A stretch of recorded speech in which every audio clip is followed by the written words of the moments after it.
బేత్లెహేము నగరం జనసంచారంతో నిండిపోయింది. వారికి ఇల్లు దొరకలేదు, వసతి కోసం చోటు లేకపోయింది.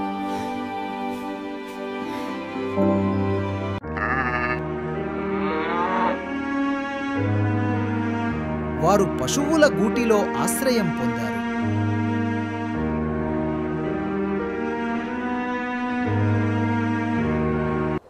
ఆకాశములో ఒక ప్రకాశవంతమైన నక్షత్రం వెలిగింది.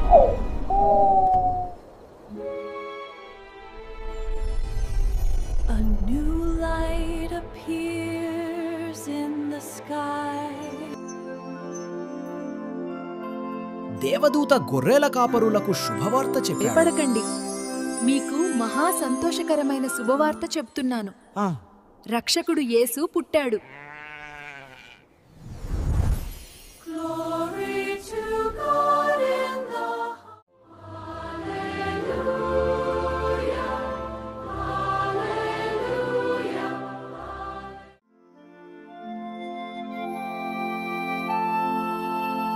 యేసయ్యా, నీవు దేవుని వరం.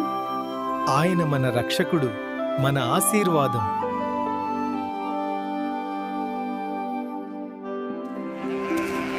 గొర్రెల కాపరులు ఆ శిశువును చూడటానికి బయలుదేరారు.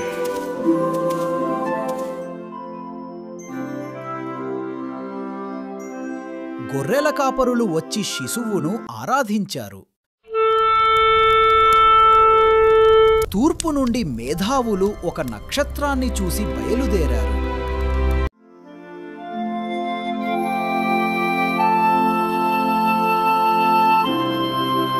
నక్షత్రం బేత్లెహేములో ఆగిపోయింది.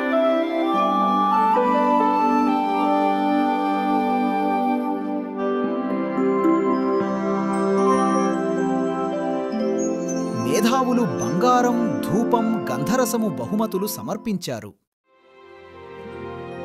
యేసు జననం ప్రపంచానికి రక్షణను తెచ్చింది.